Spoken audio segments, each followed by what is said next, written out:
Hey everyone, Cody Lefevre coming to you from Alma's Gym, the highest gym in North America, elevation 10,361 feet.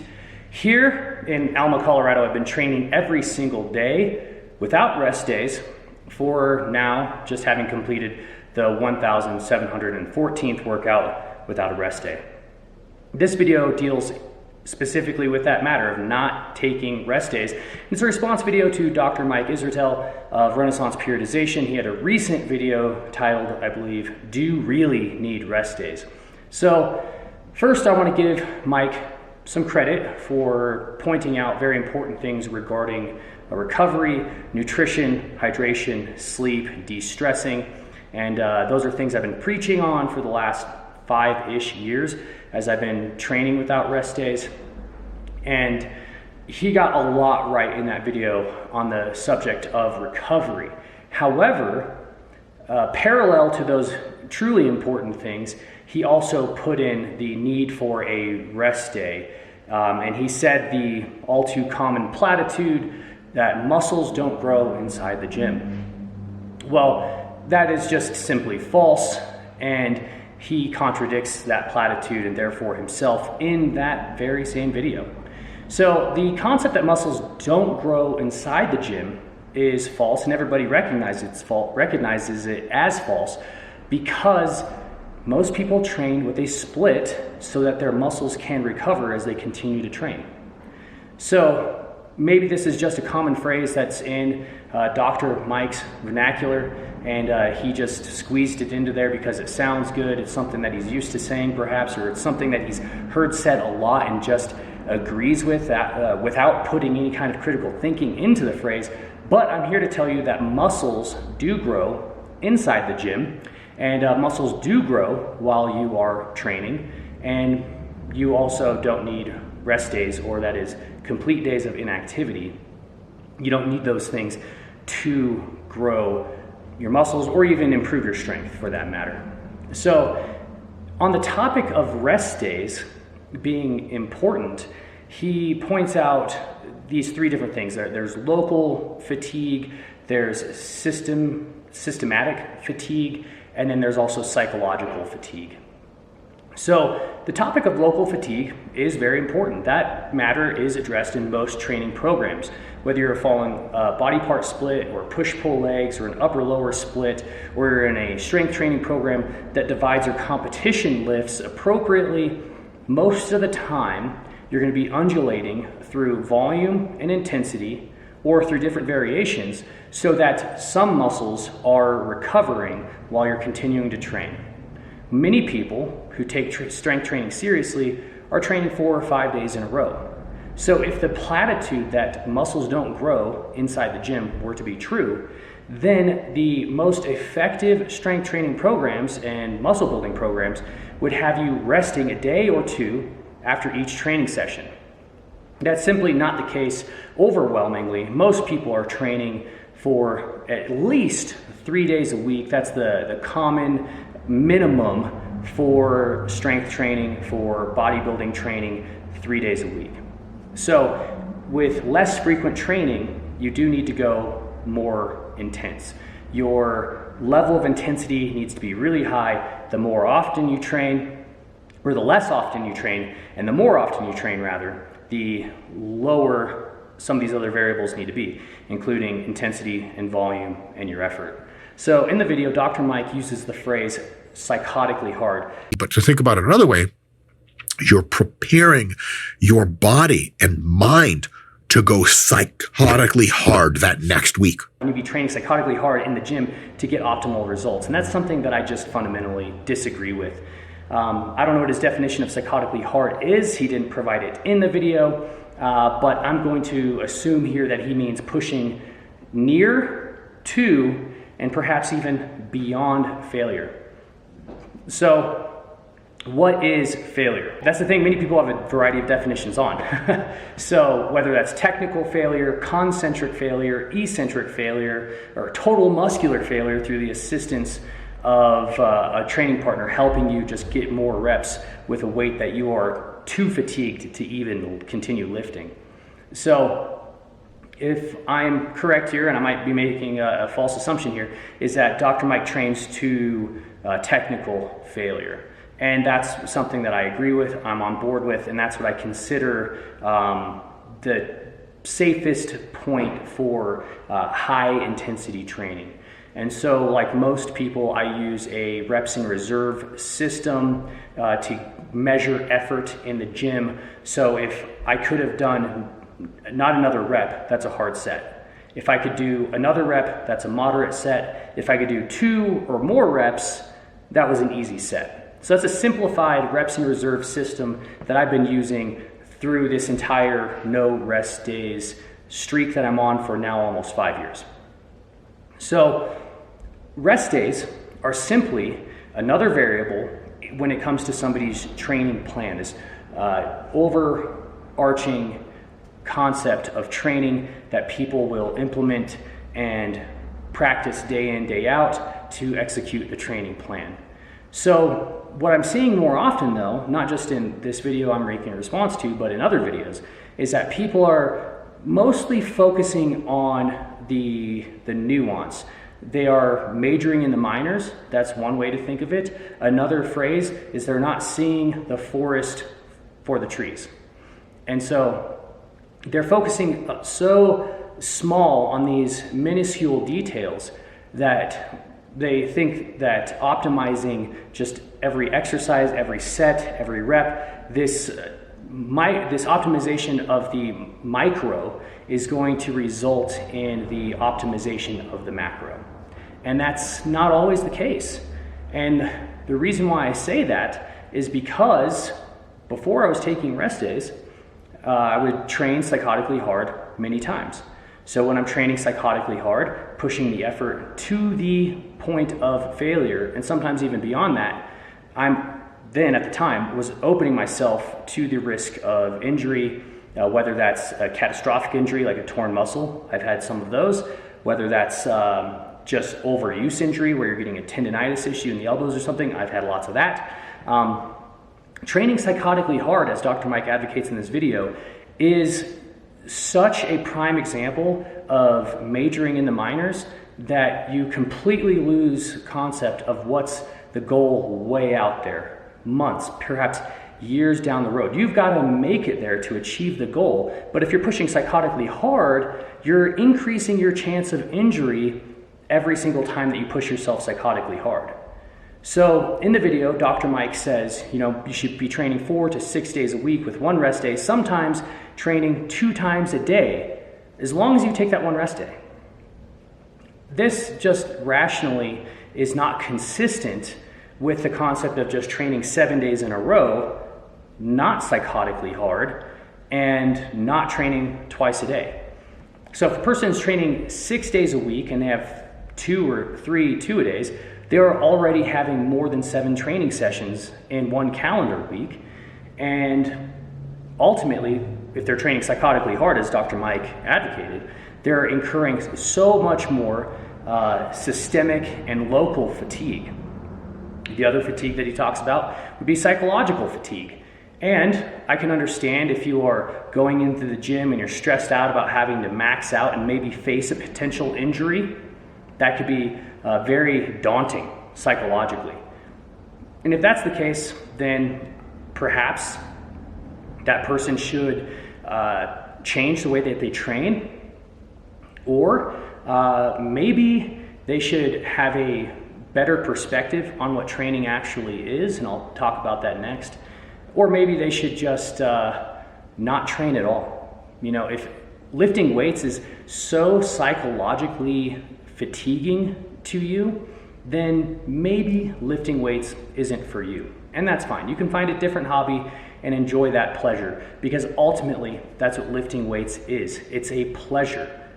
Most people lifting weights, watching Dr. Mike's videos, watching my videos, most people in a commercial gym that's well outfitted have extravagant lives. Maybe you've got some hardship, maybe you've got a tough job, maybe you work 10 hours a day, 12 hours a day, I don't really know. But the perspective should be understood that lifting weights, training in the gym, whether it's powerlifting, bodybuilding, whatever, that is a luxury. It's an extravagance for you to be eating an excessive amount of calories to get bigger and stronger and to have a hobby that you could commit yourself to for several days in a row, perhaps twice a day. That's a luxury. There's no other way to put it. And if you don't have that perspective, then maybe you need to go out into the real world and see what something truly would be like to experience and have some kind of psychological just fatigue that's really weighing you down. There are tons of other jobs out there, other things that people do that could be psychologically fatiguing 10 times, 100 times, infinitely times more so than lifting weights. And so that's one thing that I just think that Dr. Mike had no perspective on, was the concept of psychological fatigue in the gym. And if that's really keeping somebody from performing their best in the gym, then I'm saying that that person should at least try training differently, because this is a pleasure. You should rejoice in the opportunity to come in and lift weights and have a controlled environment where you can seek self-improvement consistently. That's all it is. It's a pleasure, it's a luxury, and I highly suggest you start looking at it that way. And perhaps if you do, you're going to change your worldview inside the gym, and guess what? You'll probably get better results. So that's maybe where I have a misunderstanding with this training psychotically hard concept that Dr. Mike was advocating for. The local fatigue is something he definitely nailed, and that is addressed in almost every single serious training program that's out there, whether it's a body part split, upper, lower, whatever. Even with powerlifting, you're dividing up your intensity across your different movements, and you're using different variations at different periods in your training. So the local fatigue is addressed in so many popular training programs, whether they're 3, 5, 6, 12 sessions a week if you're doing 2-a-days. So the systemic fatigue is something that he also touched on, which does have some truth to it. However, I don't think that if a person is training 6 days a week, that one day of inactivity is going to be the magic bullet to their recovery. Especially if, in my case, for example, that person is seeing the next day training. That is the priority. So the decisions today are made to make that next day happen. So I'm not training psychotically hard today, therefore I can train tomorrow, and I can keep these reps in reserve to a degree that still causes muscle growth, and it still causes a positive adaptation to getting stronger. So you're getting bigger and stronger still by training every single day, just as I have. So on Mike's Instagram, on Renaissance Periodization's Instagram, they have this chart. It's like an S-curve. Muscle growth starts to occur more rapidly at 5 reps in reserve, and it hits 3 reps in reserve, and then begins to taper off at 2 and 1 reps in reserve. It's not exactly flatlined at 2 and 1 reps in reserve, but the difference between 5 and 3 reps in reserve is so much greater than the difference between 3 and 1 reps in reserve. And that gap between 3 and 5 is overwhelmingly where most of my training is done. Most of my sets are kept at the easy to moderate effort. Again, that's 2 or more reps in the tank or 1 rep in the tank. And rarely am I going to a hard effort where that next rep would have been a failure. In these 5 years, there's very few sets that I've pushed to actual failure. And that's because the science doesn't show that you need to achieve failure to actually have a positive adaptation for muscle growth, and especially not even getting stronger. If you're trying to get a stronger squat, overhead press, bench, deadlift, whatever, you don't need to be training to failure all the time. And if anything, it needs to be a rarity where you do fail a rep. You need to be focusing mostly on your technique and improving your skill, whether that's position, speed through the eccentric or concentric range, using different variations in the exercise so you can develop more body awareness as you move and improve your just general athletics skill through general preparation training. That kind of variety also limits the psychotically hard aspect, because if you aren't good at a lift and it's new in your training program, the emphasis is going to be on improving the skill with that lift. Now, if you are very skilled with an exercise, then you can push psychotically hard. I've worked a lot on my squat this year. I've pushed psychotically hard on my squat this year. And I do believe that those few sets where I have pushed psychotically hard has resulted in me able to achieve some personal records in the squat. These are things I've never done before, whether it's a 100 rep max or just recently a 3 rep max where I squatted 500 for 3. I had never done that before, and guess what? I did it without taking a rest day. And I did it without most of my sets being pushed psychotically hard. It was just that one set where it's like, okay, I got to dig deep. Maybe it's a little daunting, but it's not psychologically fatiguing. I was going into the gym that day knowing I have to take care of this set either that day or someday soon, and it wasn't weighing me down. So to that point of the psychological fatigue or the psychological stress and pushing psychotically hard, I think if Dr. Mike is really advocating for someone to push psychotically hard every time they're training, sure, you'll have some of that psychological fatigue. However, that's going to open them up to injury, whether it's catastrophic or overuse, and ultimately limit the amount of training they're going to do anyways. And that is what causes muscles to grow. That's what causes you to get bigger and stronger, is the training that you do. That kind of flies in the face of that golden calf that everybody worships, their rest days, and that concept of muscles only grow outside the gym.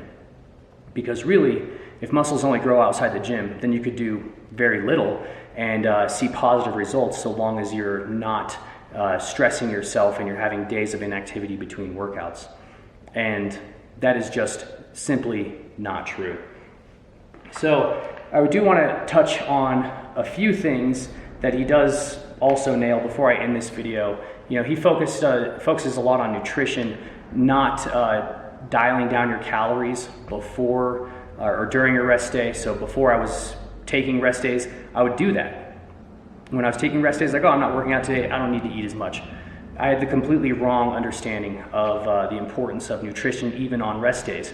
Now that I'm training every single day, what do you know? My nutrition is better because the goal is to stay in the process. The process is the priority.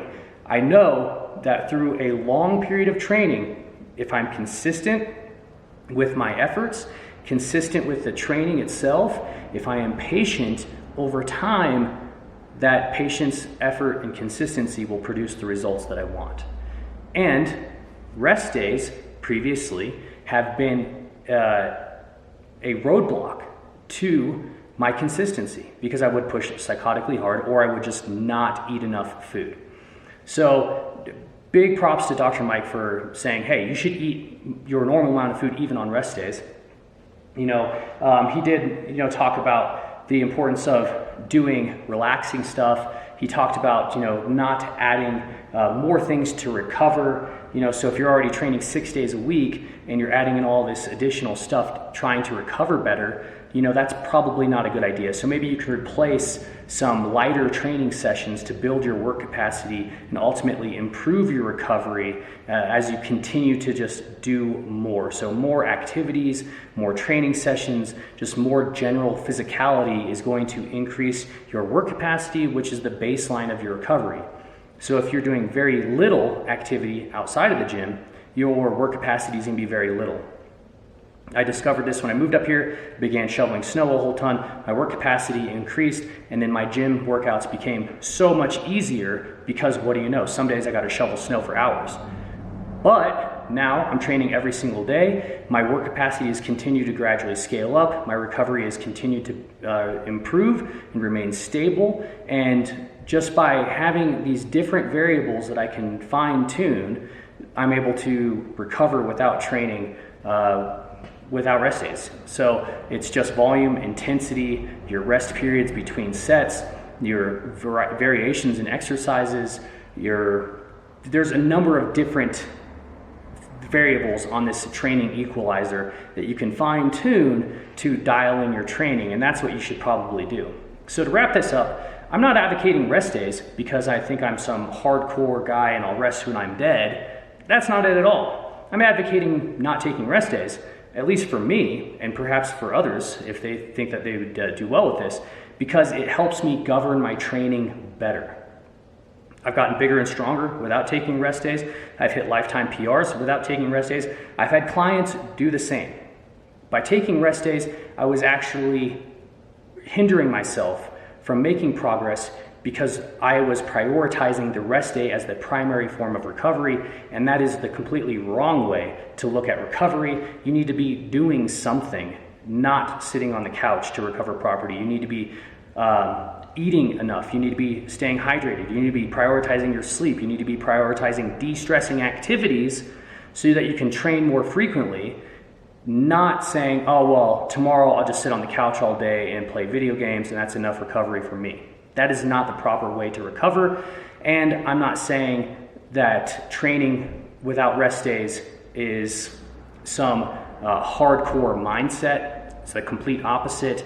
Mike's take in the video was, if you are a hardcore serious athlete, you need to be training psychotically hard to achieve optimum results, and that is ultimately something that I don't agree with. And even his own literature, the concept of reps in reserve, shows that you don't need to train psychotically hard to see positive growth with your muscles. And so maybe I just have a different understanding on what he calls psychotically hard. I'm not sure, but I don't think that you should be training psychotically hard. I don't think any people should be training psychotically hard every single session. Sometimes, sure, but for the most part, the longevity of your training is going to produce the greatest amount of results because you're consistent, and training psychotically hard is a roadblock. It's a hindrance to a long training period, right? Whether it's you've got a year-long training cycle, or you've got a goal that's maybe 2 years out to step on stage as a bodybuilder or to compete at a world championship as a powerlifter. These long training cycles require you to not train psychotically hard in every single session. And if he disagrees with me, that's fine. He's got a lot of knowledge and experience, and his credentials are great, and I very much respect the man. I just have a different priority when it comes to training, and psychotically hard is nowhere in that list of priorities when it comes to getting bigger and stronger. And I say this from my own experience and from my experience coaching my clients, many of those who are training 5, 6, 7 days a week. I just don't think that psychotically hard is the answer. I think that's majoring in the minors. It's losing sight of the grand scheme of things.